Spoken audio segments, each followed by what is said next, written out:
चलिए recording start हो गई है।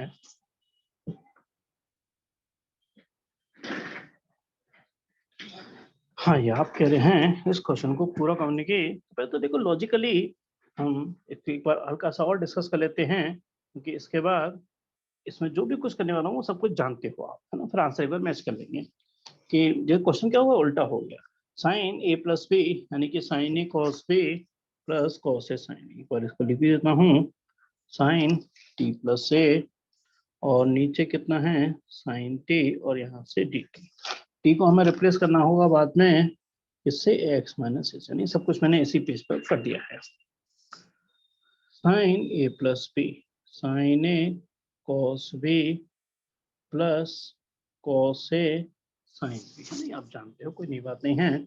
और जैसे कह रहे थे आ रहा हो कि साइन टी इसके नीचे भी चला जाएगा, साइन टी इसके नीचे भी चला जाएगा और डी टी, साइन टी से साइन टी खत्म। कॉस ए देखना एक फुल्ली कांस्टेंट है, बाहर आ जाएगा। डी टी का इंटीग्रल क्या हो गया टी, इसमें मैंने इसमें कोई दिक्कत होनी चाहिए। साइन ए जो है कांस्टेंट है वो बाहर आ जाएगा। Cos T upon sine T क्या हो गया कॉट टी। कॉट टी का जो इंटीग्रल होता है वो क्या होता है लॉग मॉड में साइन टी प्लस का सी। अब बस टी की वैल्यू लगाना बाकी रह गया है और आंसर तो मेरे पास बुक मेरे सामने ही है, तो आंसर मैं ही चेक कर लेता हूँ। मिसलेनियस का उस हिसाब से एडजस्ट कर दूंगा ना, तो मिसलेनियस ऑफ 7 का भी ये 7 क्वेश्चन है। 7 का 7 क्वेश्चन। तो मैं क्या लगाने वाला हूँ टी की वैल्यू क्या लगेगी एक्स माइनस ए, यहाँ से कॉस ए प्लस का साइन ए लॉग मॉड में टी की वैल्यू कितनी है एक्स माइनस ए और प्लस का सी। ध्यान रखना इन्होंने आंसर ही बिल्कुल सही है और इन्होंने हल्का सा फर्क डाला है आंसर में, मतलब कैसे सर ये cos A into T कैसे आया? cos ए इंटू टी, ये वाला यस सर। ये तो cos ए तो कांस्टेंट होने की वजह से बाहर और dt का इंटीग्रल टी कर दिया, ओके सर। है ना? और आंसर ये बिल्कुल सही है ना? आंसर बिल्कुल सही है। उन्होंने क्या किया है आंसर में कि x cos ए, है ना, x cos ए प्लस क्या लिखा साइन ए लॉग मॉड में साइन x माइनस ए प्लस सी। अब आप बता सकते हो कि ए cos ए कहाँ चला गया? ये जो ए cos ए था वो आंसर में इन्होंने मतलब मेंशन नहीं किया है। कुछ अंदाजा लगा सकते हो कि ए cos ए जो है वो कहाँ चला गया? वो ए cos ए फुल्ली कांस्टेंट होने की वजह से उन्होंने क्या करा उसको सी के संग एडजस्ट कर दिया, यानी कि उसको सी ही लिख दिया, है ना? ए cos ए कांस्टेंट है, उसको उन्होंने सी के संग एडजस्ट कर दिया। आंसर ये भी ठीक है और आंसर गलत ये भी नहीं है, क्योंकि ए cos ए जो भी कांस्टेंट होते हैं ना ये सबको सी के संग एडजस्ट कर देते हैं। 2 3 4 जो भी कांस्टेंट है सबको सी के संग एडजस्ट कर देते हैं। हाँ जी स्नेहा, आंसर के हिसाब से क्लियर है, कोई दिक्कत तो नहीं? आंसर ये भी ठीक है, आंसर ये भी ठीक है ना? यस सर क्लियर है। चलिए, है ना? तो अब बात करते हैं क्वेश्चन नंबर 8 की। क्वेश्चन नंबर 8 देखने में मुश्किल लग रहा है, बल्कि है बहुत इजी क्वेश्चन है। e की power 5 log x minus e की पावर 4 log x, e की पावर यहाँ पर 3 log x माइनस e की पावर 2 log x और dx। मैं इसको अलग से डिस्कस कर रहा हूँ एक को, बाकी तो बस सेम सी चलती रहेगी। e की पावर 5 log x, क्या मैं इसको e की पावर log x5 लिख सकता हूँ कि नहीं लिख सकता? इसमें कोई दिक्कत तो नहीं? ये 5 जब बाहर आ सकता है तो ऊपर भी आ सकता है लॉग की प्रॉपर्टी से। एक प्रॉपर्टी और हम फर्स्ट बुक में इस्तेमाल करते हैं, कहीं पर भी e की पावर एक log x दिखाई पड़ जाए तो इसको क्या लिख देते हैं x लिख देते हैं, है ना? ये कोई दिक्कत है? मैं उसको प्रूव भी कर सकता हूँ, है ना? इसको e की पावर log x को x लिख सकते हैं, फर्स्ट बुक में हम यूज करते हैं इसको। e की पावर log x5 यानी क्या बनेगा अल्टीमेटली x5। पहले ये बात समझ में आई या नहीं? फिर तो मैं सारे एक जैसे कर दूंगा क्योंकि सब में एक जैसा काम होना है। ये बात क्लियर है कि नहीं सभी को? कोई कंफ्यूजन नहीं इसमें विशेष? क्लियर है। है ना? तो e की पावर log x बन जाता है, तो e की पावर log x5 बना देगा। अब ये क्या बना दिया इसने x5, ये क्या बना दिया इसने x4, ये क्या बना दिया x3 और ये क्या बना दिया उसने x² और dx। हाँ, ये बता सकते हो कि अगला स्टेप क्या होगा? ये वीडियो बंद हो गया क्या?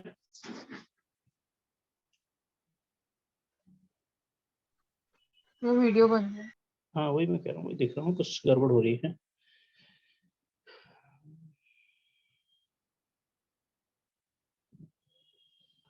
मुझे लगता है कि थोड़ा सा कुछ रोटेशन पड़ा है। एक सेकंड रोटेट करता हूँ।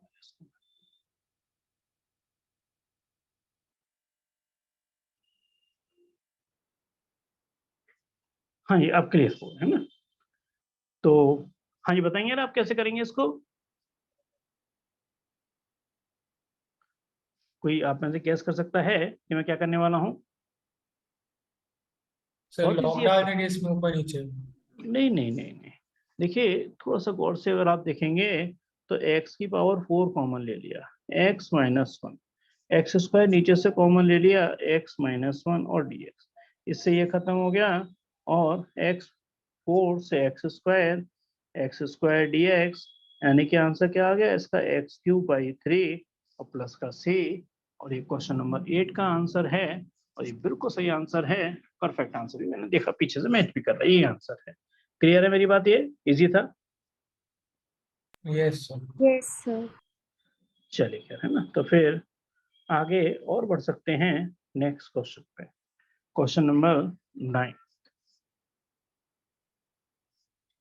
पढ़ते हैं। क्वेश्चन नंबर 9, ये क्वेश्चन में बस हिंट डाल के छोड़ दूंगा, है ना, इसमें कुछ भी मुश्किल नहीं है।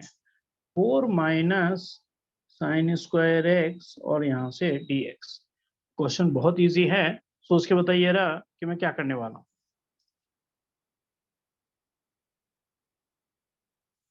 सर वैसे 4 माइनस साइन स्क्वायर एक्स ए स्क्वायर माइनस साइन स्क्वायर मतलब एक्स स्क्वायर की आइडेंटिटी, लेकिन ऊपर कॉस एक्स है तो बस वही तो दिक्कत है।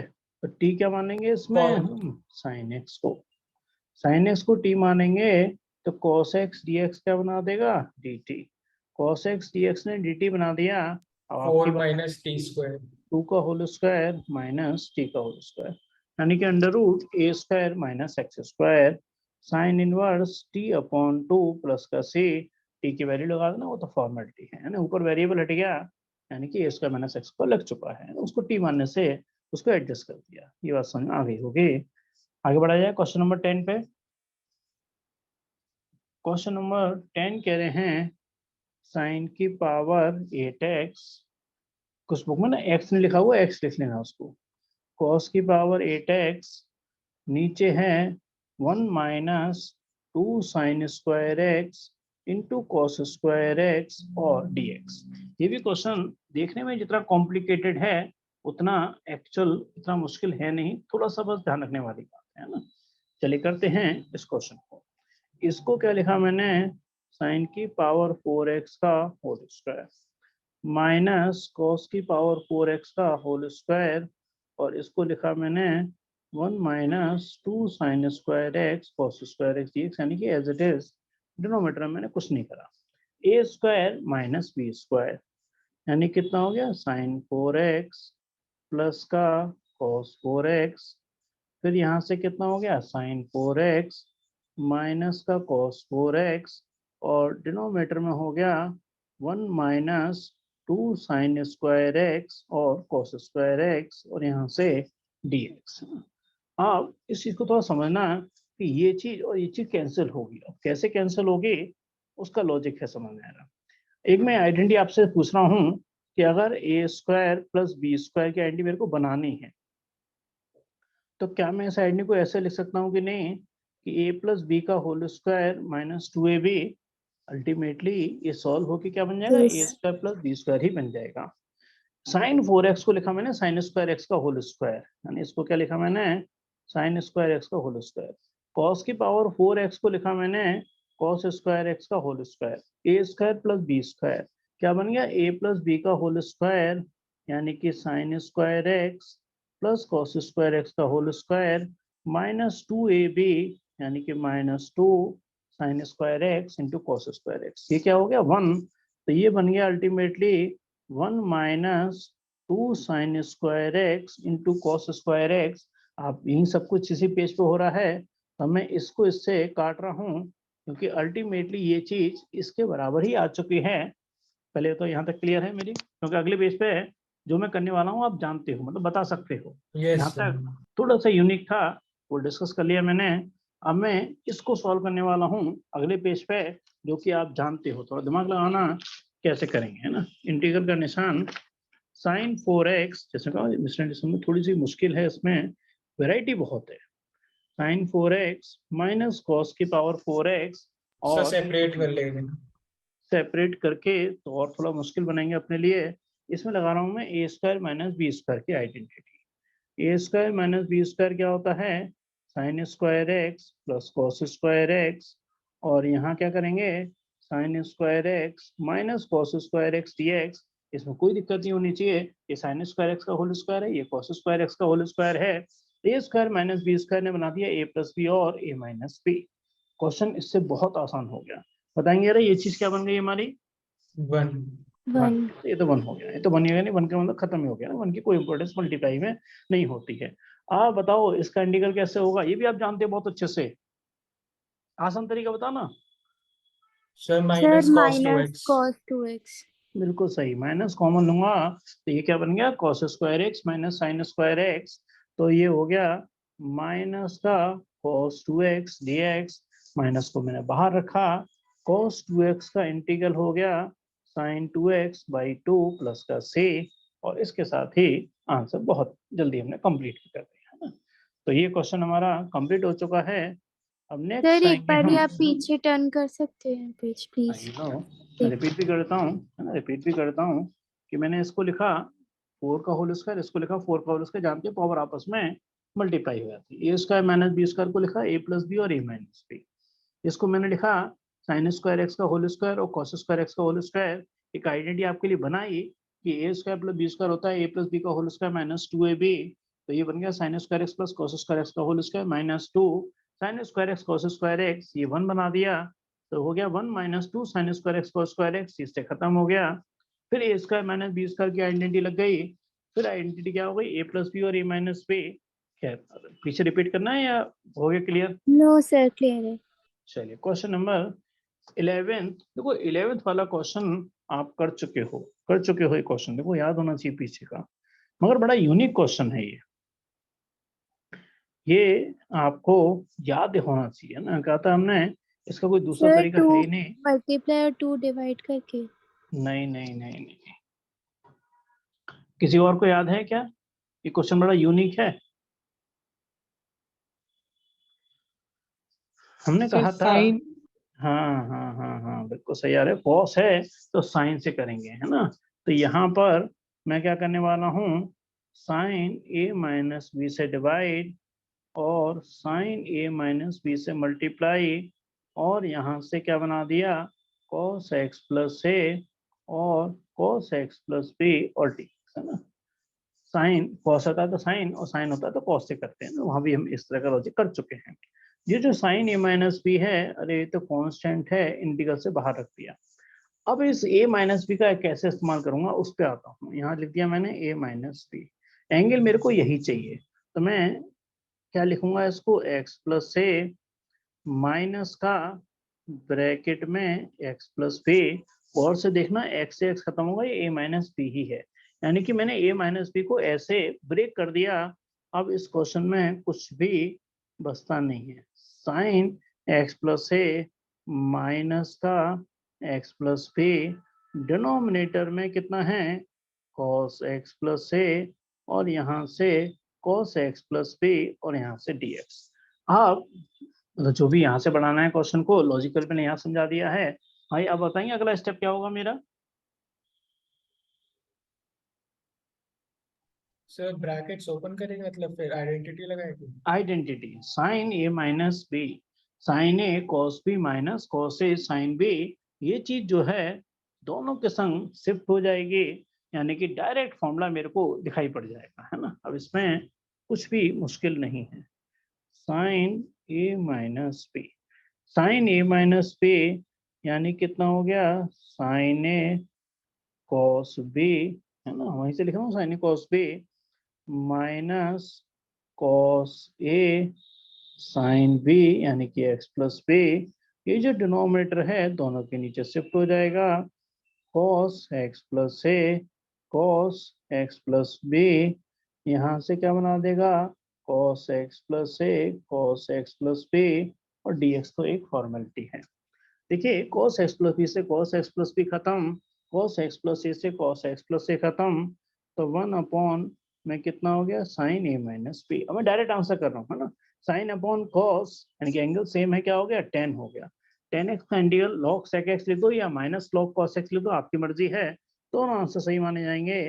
log sec यहाँ से कितना हो जाएगा x प्लस ए माइनस sin अपॉन cos, यहाँ भी tan है यानी कि log मॉड में sec, और यहाँ से क्या बनेगा x प्लस बी, और प्लस का सी लगाना एक फॉर्मेलिटी है, और पीछे आंसर को थोड़ा एडजस्ट करके दिया होता है log m minus log n, यानी कि log m बटे n sec x प्लस ए, और नीचे sec ब्रैकेट में x प्लस बी प्लस का सी, और ये बिल्कुल परफेक्ट आंसर हमारे पास आ चुका है। कुछ पूछना तो नहीं है इसमें, क्लियर है, आगे बढ़ा जाए फिर।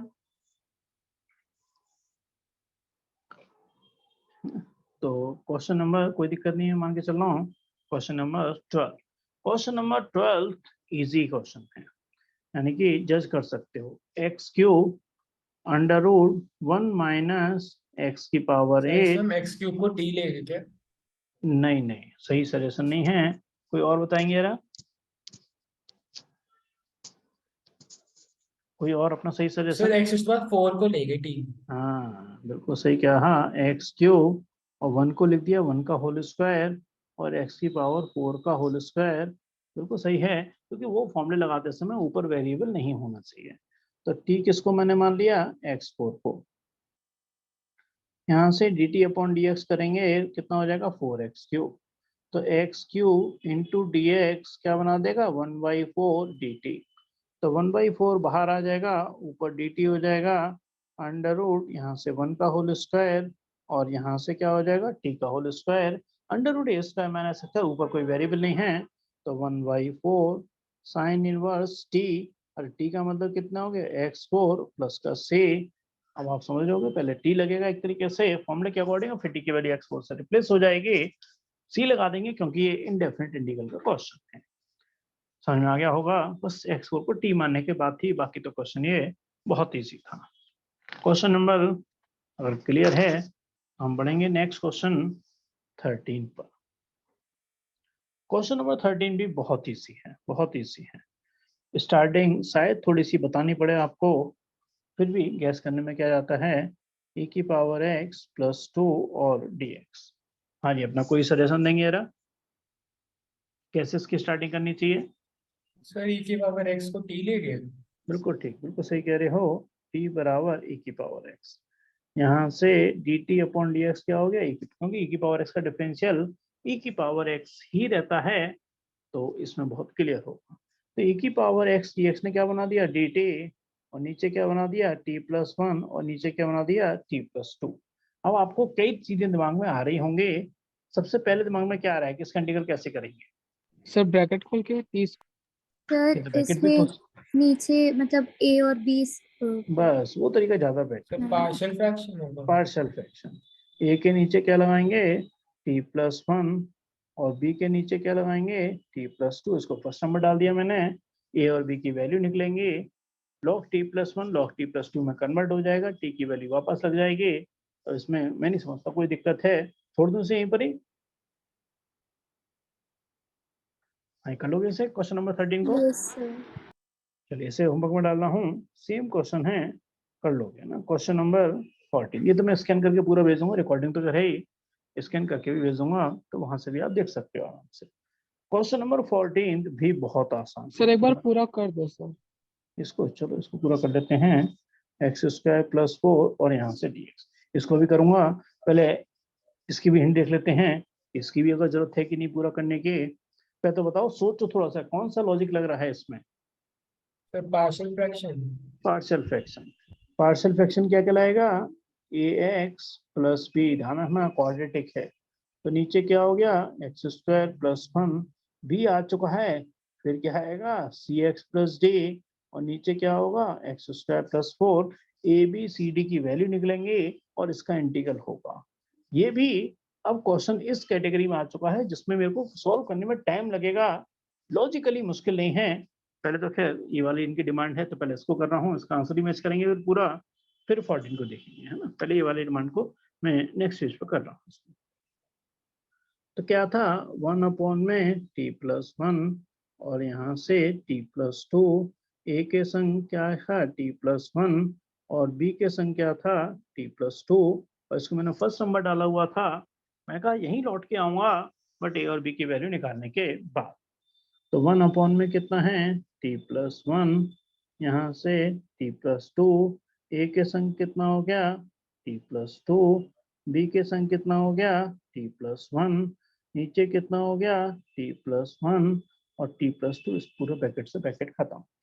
t की वैल्यू क्या लगाऊं -1, तभी तो ये क्या आंसर आएगा 1। ये तो क्या हो गया 0 हो गया, a -1 + 2 यानी कि 1, तो a की वैल्यू 1 आ गई। आज विशेष बात क्लियर आपको मेरी? हाँ जी t की वैल्यू क्या लगाई -2, ये खत्म, b -2 + 1 यानी कि -1, तो b की वैल्यू क्या हो गई -1। a और b की वैल्यू यहाँ लगा देंगे, 1 में कितना हो गया t+1 -1 और यहाँ से क्या है t+2, और क्वेश्चन dt में कन्वर्ट हो चुका था, यानी कि इंटीग्रल हो जाएगा, है ना, क्योंकि यहाँ dt था, इंटीग्रल हो जाएगा, कोई दिक्कत नहीं। dt नहीं होता तो इंटीग्रल नहीं कर सकते, फिर वो x के फॉर्मेट बनाना पड़ता है। ये क्वेश्चन पर डिपेंड करता है, मतलब ये तो क्वेश्चन सिंपल लेवल का है। 1/t+1 यानी कितना हो गया log ऑफ t+1 माइनस का log, यहाँ से क्या हो गया t+2, और इनडेफिनेट इंटीग्रल है प्लस का c लगा दिया, मगर log m minus log m बटे n t+1, यहाँ से कितना हो गया t+2 प्लस का c, मगर t तो हमने अपनी तरफ से जनरेट किया था। t कितना था e⁻x + 1 e⁻x प्लस का 2 और प्लस का c। ये क्वेश्चन नंबर 13 कंप्लीट किया है। अब इतना कंप्लीट किया है तो मैं यहाँ आंसर भी एक बार चेक कर लेता हूँ। बिल्कुल परफेक्ट यही आंसर है। log 1 + 1 आगे लिख दिया है, उससे कोई फर्क नहीं पड़ता है ना, प्लस में आगे पीछे करने से कोई दिक्कत नहीं है। चलिए क्लियर है, कोई कंफ्यूजन नहीं इसमें क्वेश्चन में? No sir. अब सर बात आप आ रही अगले है वाले का भी करा दोगे, उसका आ नहीं रहा है। 14 वाला कह रहे हो? Yes sir. चलिए, है ना, ये क्वेश्चन जैसे मैंने कहा कि लॉजिकली मुश्किल नहीं लगेंगे आपको, मगर करने में सीधी सा तो टाइम भी लगता है और बड़ा ध्यान भी रखना पड़ता है। चलो खैर, आपकी डिमांड है तो इस क्वेश्चन को मैं पूरा करता हूँ। हाँ जी, ये था आपका क्वेश्चन नंबर 14। मगर इससे पहले बताओ लॉजिक में तो कोई दिक्कत नहीं ना? पार्शियल फ्रैक्शन समझ में आ रहा है? क्वाड्रेटिक के जब फैक्टर नहीं होते तो ये यस करते सर, हैं, वो तो ए और क्लियर है। ए बी सी डी की वैल्यू निकाल के फिर इसका इंटीग्रल करेंगे, है ना। अब मैं एक काम तो यहाँ डायरेक्ट कर लेता हूँ कि एलसीएम तो कटना ही है, तो ax + b, यहाँ से क्या होगा x² + 4, फिर यहाँ से क्या आएगा cx + d, और यहाँ से क्या होगा x² + 1। मगर इसमें एक दिक्कत आ गई, अब मैं x की कोई वैल्यू नहीं लगा सकता, क्योंकि x² यहाँ से माइनस आएगा 1, स्क्वायर कभी नेगेटिव में होता नहीं है। यहाँ से x² की वैल्यू -4 आएगी और स्क्वायर कभी नेगेटिव में होता नहीं है, क्योंकि अगर मैं अंडर रूट करूंगा -4 तो वो कॉम्प्लेक्स नंबर बना देगा, और सबसे बड़ा नंबर सिस्टम हमारे लिए कौन सा होता है? रियल नंबर ही होता है, यानी कि कॉम्प्लेक्स नंबर में तो हम जाते ही नहीं है। यानी कि इस लाइन को मैं अगले पेज पे लिख रहा हूँ, फिर मैं इसकी ABCD की वैल्यू निकालूंगा, यहाँ पुट करूंगा और आंसर आपको मैच कराऊंगा। तो इसलिए इस लाइन को मैं नेक्स्ट पेज पे लिख रहा हूँ 1 = और जरा सजेशन देना कि अब वैल्यू लगाने का ऑप्शन तो नहीं बचा मेरे पास, तो अब क्या करना है x² + 4 cx + d, सर और सबसे बड़ी वाली वैल्यू को कंपेयर करेंगे। बस अब क्या करेंगे कंपैरिजन का काम करेंगे, है ना। तो सबसे बड़ी पावर अगर आप देखोगे ना तो यहाँ x³ होगी, x का मल्टीप्लाई x² से होगा तो x³ होगा। तो मैं कंपेयरिंग कर रहा हूँ coefficient of x³ on both side, इसका मतलब मेरे लिए comparing on coefficient x³ on both side है। तो x³ इधर तो है ही नहीं, 0। गौर से देखना मैं बिना मल्टीप्लाई करे ही कंपेयर कर रहा हूँ। सर ax³ a + c 1 हो जाएगा। प्लस का क्या हो जाएगा c = 0, क्योंकि x³ इधर है ही नहीं, 1 तो कांस्टेंट है ना, तो पहली इक्वेशन ये बनेगी। अब इसके बाद क्या कंपेयर कर रहा हूँ x², अरे x² भी नहीं है तो भी इधर लेफ्ट हैंड साइड 0 आने वाली है, तो x² कब आएगा? जब bx² होगा, यानी कि b बनेगा। b यहाँ से + क्या d। आएगा b + d, ये दूसरी इक्वेशन बन गई। अब x कंपेयर कर रहा हूँ, x भी इधर नहीं है तो 0, x कब आएगा 4a 4ax, 4b। क्या आ जाएगा 4a, और यहाँ से क्या आएगा cx प्लस का c, ये तीसरी इक्वेशन बनेगी। लास्ट में क्या होगा हमारे पास कंपेयर करने के लिए कांस्टेंट होगा। अब 1 आ जाएगा, है ना, 1 है क्योंकि लेफ्ट हैंड कांस्टेंट है। यहाँ से कांस्टेंट क्या बनेगा 4b और प्लस का d, और ये फोर्थ इक्वेशन बनने में कोई दिक्कत है मेरे डिस्कस कर लें। सिंपल लॉजिक है, कंपेयर किया, कोई खास बात नहीं करी है। इन दोनों को मैं सोल्व करूंगा क्योंकि ये और बी और डी हैं, इन दोनों को सोल्व करूंगा तो ए और सी निकल जाएगा। ध्यान रखना जब राइट हैंड साइड 0 होती है ना तो सी से ए की वैल्यू 0 ही आने वाली है, सी की वैल्यू भी 0 आने वाली है, क्योंकि दोनों साइड 0 है। यह सोल्व भी कर लो, सी से सी खत्म, 4a माइनस ए 3a, 3a बराबर 0, तो ए की वैल्यू 0, ए की वैल्यू 0 तो सी की वैल्यू भी 0। ये तो बात क्लियर हो गई, ए की वैल्यू और सी की वैल्यू तो 0 आ चुकी है। मैं थोड़ा जल्दी कर रहा हूँ, समझ में आ रहा है, वो खास बड़ी बात नहीं है। सर d की -1/3। फोर्थ में से 2 को माइनस करूंगा तो 1 माइनस 0 1, डी से डी खत्म, 4b माइनस b यानी कितना हो गया 3b। तो यहाँ b की वैल्यू कितनी हो गई 1/3। b की वैल्यू 1/3 है तो d की वैल्यू कितनी होगी -1/3। ये जो ए बी सी डी चारों निकल के आए वो मेरे को यहाँ लगाने थे फर्स्ट इक्वेशन में। a कितना है 0, तो कोई लिखने का इंपॉर्टेंस नहीं है। b कितना है 1/3, फिर यहाँ से कितना है x² + 1। c 0 है, लिखने कोई इंपॉर्टेंस नहीं है। d कितना है -1/3, और यहाँ से x² + 4, और इंटीग्रल तो अभी तक हुआ ही नहीं है। 1/3 बाहर, x² + a², 1/a tan inverse x/a, तो 1/3 tan इनवर्स x। समझ रहे हो कि कोई खास बात नहीं है।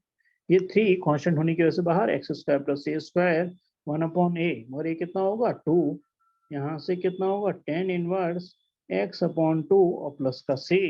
अब तो बस एक फॉर्मेलिटी है मेरे को आंसर मैच करने की, जब पूरा कराई है तो। क्वेश्चन नंबर 14, 1/3, 1/6 बिल्कुल सही आंसर है। 1/6 है वो तो पता ही है, यानी कि आंसर भी बिल्कुल परफेक्टली मैच कर गया है। हाँ, इसने कुछ पूछना तो नहीं है इसमें अभी भी? नो सर, क्लियर है। चलिए अब आते हैं और आगे बढ़ते हैं नेक्स्ट क्वेश्चन पे। क्वेश्चन नंबर हमने ये 13 किया, 14 किया, क्वेश्चन नंबर 15 करते हैं। क्वेश्चन नंबर 15 क्वेश्चन बहुत इजी है, बहुत इजी क्वेश्चन है। जैसे मैंने अभी एक प्रॉपर्टी बताई थी और मैंने कहा अगर प्रूफ बनाओ तो प्रूफ भी हो जाएगी, कोई बड़ी बात नहीं है। नहीं बता सकते हैं क्या था, e की पावर log x क्या बन जाता है हमेशा x। x, है ना, इसका भी इसमें इस्तेमाल होने वाला है।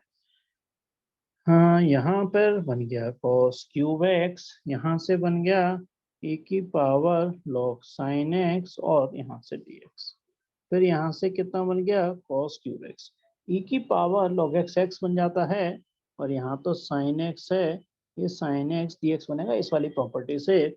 समझने का काम केवल यहीं तक है, इसके बाद आप जानते हो कि मैं क्या करने वाला हूँ। बताएंगे यार क्या करने वाला हूँ मैं? Product rule. प्रोडक्ट टूल नहीं, प्रोडक्ट टूल बिल्कुल नहीं करेंगे, दोनों टिक्नोमेट्री है, फंस जाएंगे। हाँ जी, कोई और गैस करेंगे यार?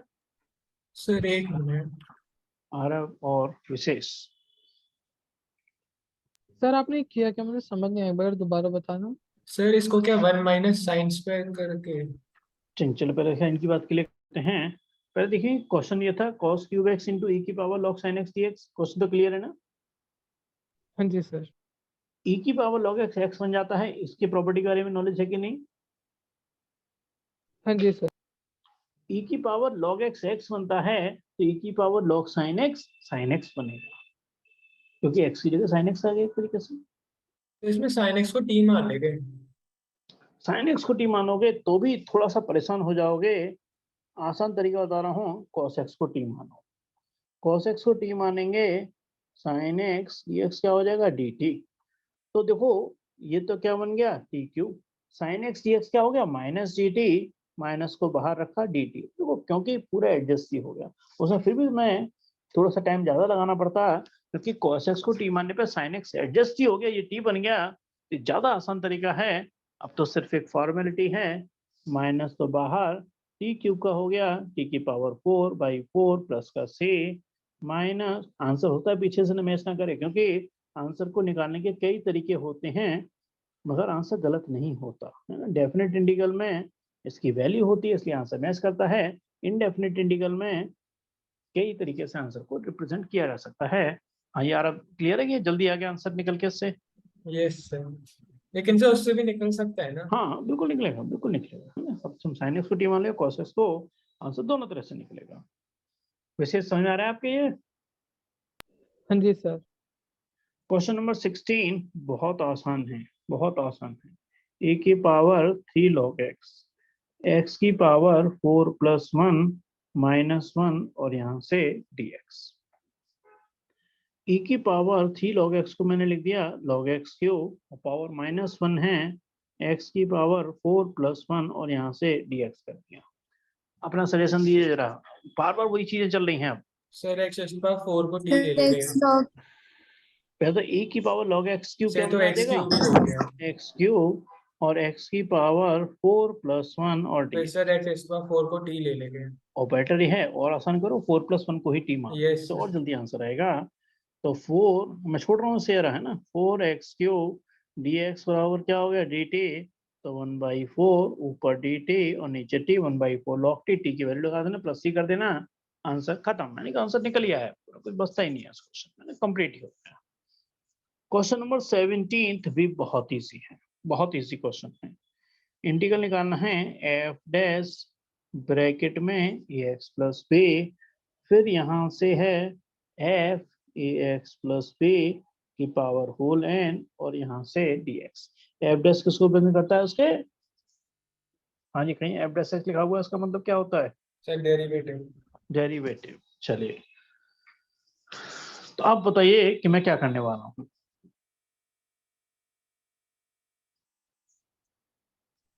तो सर डेरिवेटिव का इंटीग्रल तो F A X plus B हो गया।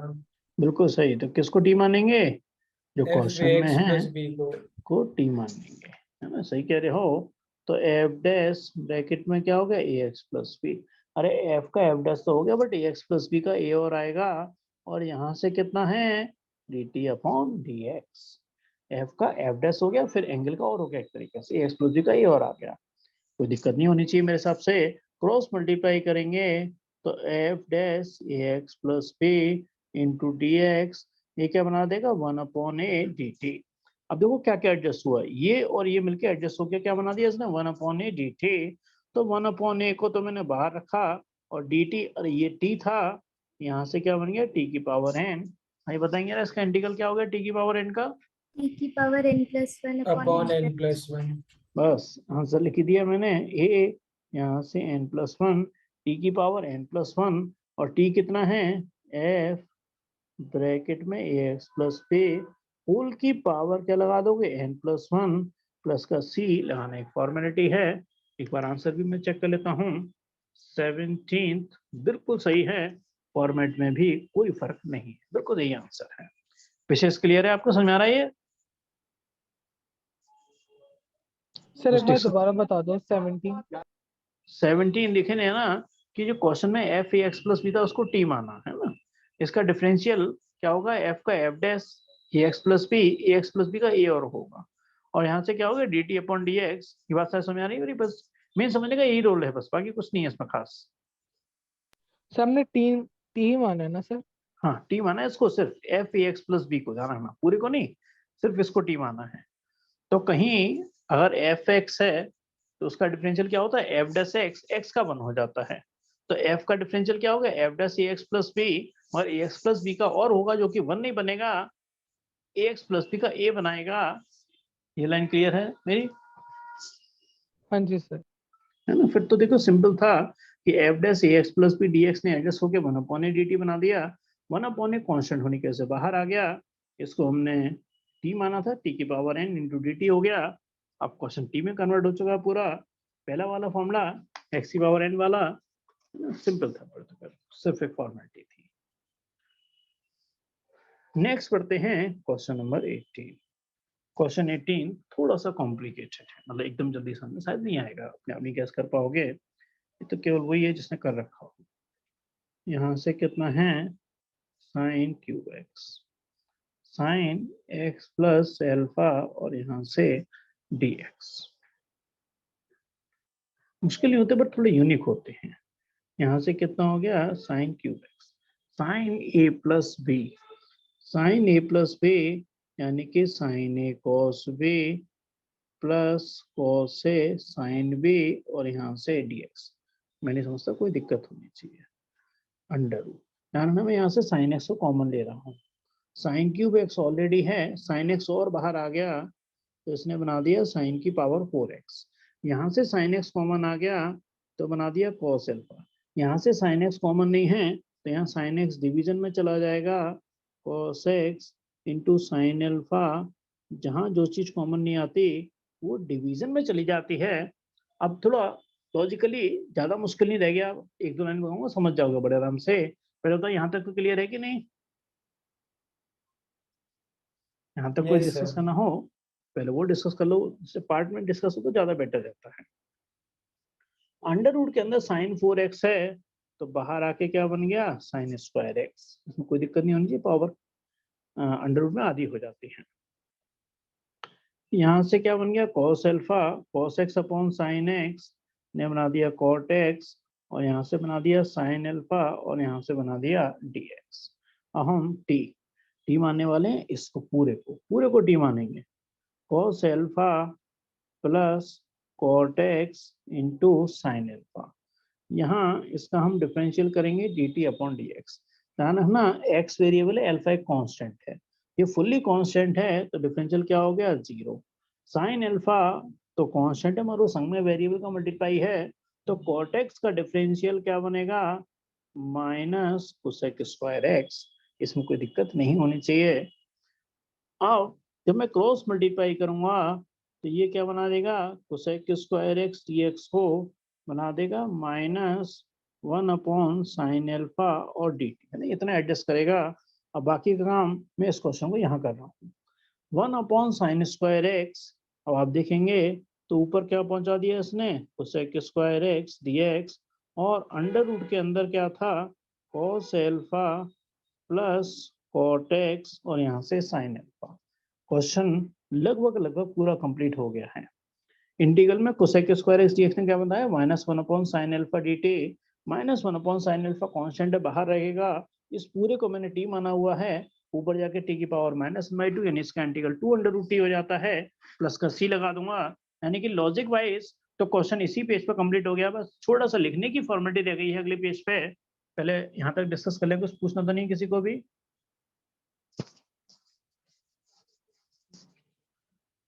स्टार्टिंग थोड़ी यूनिक थी, है ना, हल्का रिपीट करता हूँ। Sign A plus B, sign A cos C plus cos A sine B, है ना, साइन क्यूब एक्स ऑलरेडी था, साइन एक्स और बाहर आया, साइन 4x बना दिया, साइन 4x ने बाहर आके साइन स्क्वायर एक्स बना दिया और इस पूरे को टी माना तो उसने बना दिया कोसेक स्क्वायर एक्स dx बराबर -1 अपॉन साइन एल्फा, कांस्टेंट होने की वजह से बाहर आ जाएगा dt।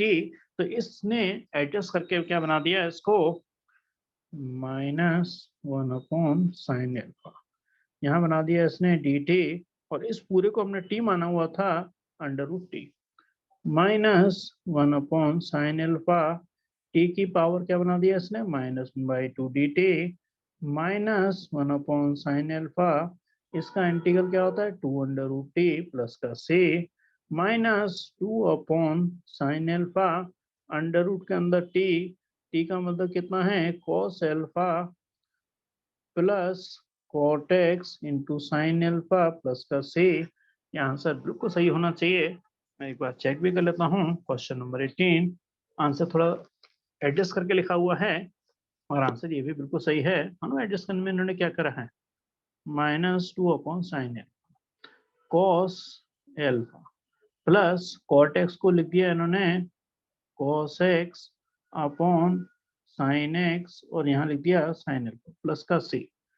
आंसर वो सही है, ध्यान रखना बिल्कुल सही है। सिर्फ बता रहा हूँ कि अगर एडजस्ट करना चाहते हो तो एलसीएम ले लिया तो sign A cos B plus cos A sine B, यानी क्या बना देगा साइन एक्स प्लस एल्फा और नीचे साइन एक्स थाई और प्लस का सी। आंसर ये भी ठीक है, आंसर ये भी ठीक है, कोई जरूरत नहीं है जब तक वो प्रूफ करने के लिए ना कहे, है ना। हाँ जी, क्लियर है क्वेश्चन? कुछ पूछना तो नहीं है इसमें? No sir. चलिए एक क्वेश्चन और रखेंगे ना, क्योंकि मेरे को जरा बाहर जाना होगा क्लास के लिए, बारिश बंद हो गई है। तो एक क्वेश्चन और ले लेते हैं, क्वेश्चन नंबर 19। तो ये वाला पेज हमारा कंप्लीट हो गया है और अगले पेज के भी मैंने कुछ क्वेश्चन करा दिए हैं और काफ़ी हद तक मैं संडे को करा दूंगा, शायद संडे को और थोड़ा बैठना पड़े, थोड़ा 1.5 घंटे क्लास लिख लेंगे तो मोस्टली पार्ट हमारा खत्म हो ही जाएगा। ठीक है। 19th क्वेश्चन भी थोड़ा सा यूनिक है और थोड़ा सा यूनिक आपको इसलिए लगेगा कि इनवर्स ट्रिग्नोमेट्री की आपने सारी आइडेंटिटी, सारी प्रॉपर्टीज नहीं पढ़ी हुई, इसलिए थोड़ा सा और आपको यूनिक लगेगा। तो मैं बताता हूँ कैसे होगा ये क्वेश्चन। यहाँ से है sine inverse under root x minus cos inverse under root x, यहाँ पर sine inverse under root x plus cos inverse under root x और dx। देखिए एफ करके फॉर्मूला है इनवर्स ट्रिग्नोमेट्रिक फंक्शंस का। पहले वो फॉर्मूला लिख देता हूँ कि sine inverse x plus cos inverse x का आंसर हमेशा क्या होता है π/2।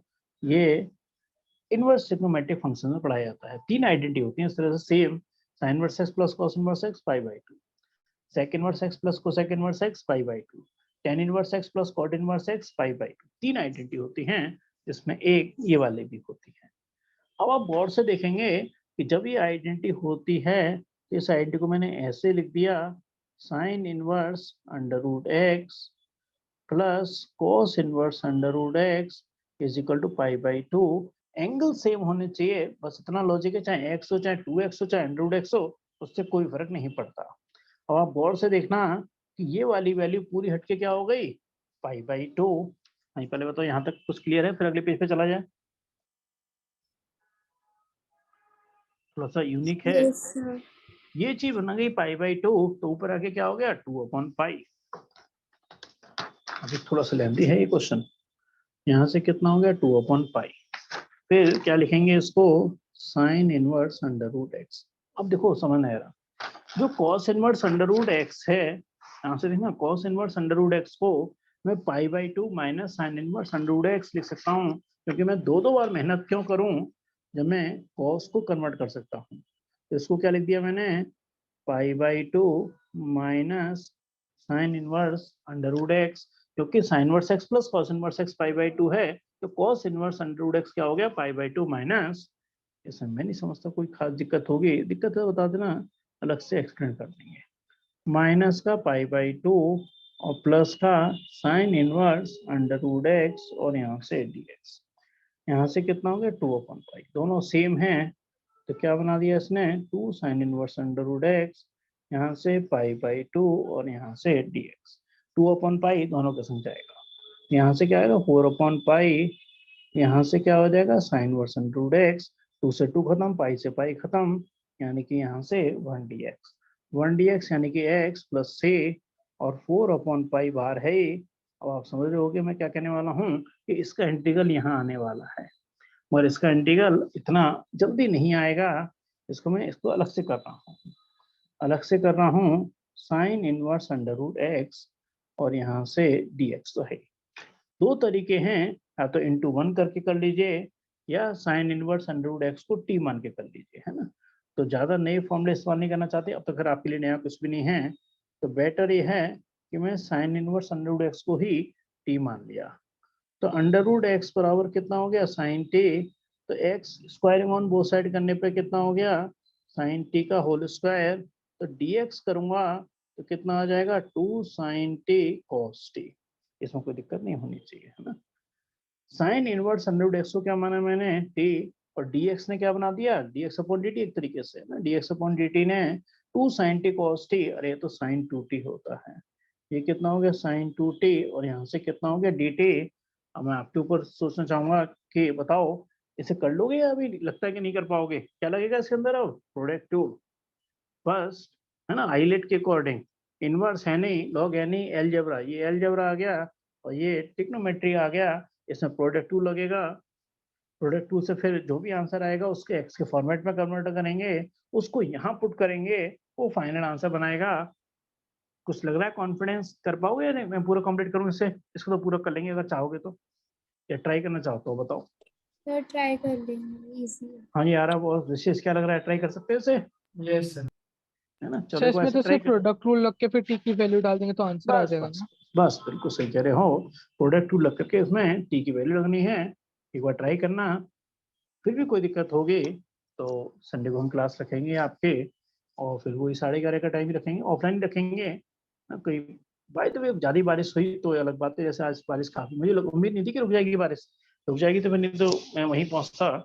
और ये है कि 11th की क्लास भी थी ना, तो उस टाइम बारिश हो रही थी।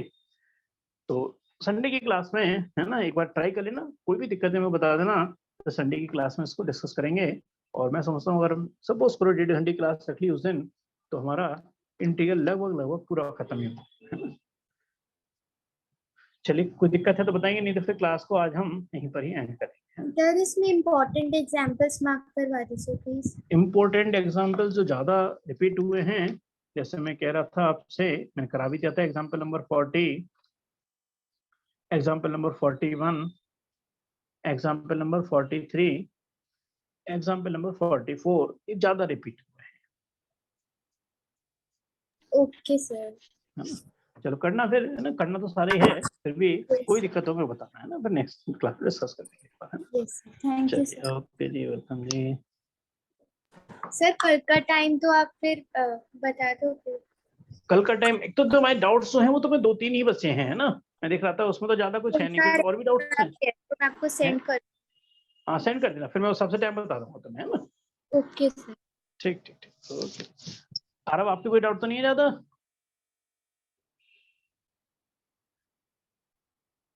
चलिए, क्लास को फिर यही एंड करते हैं।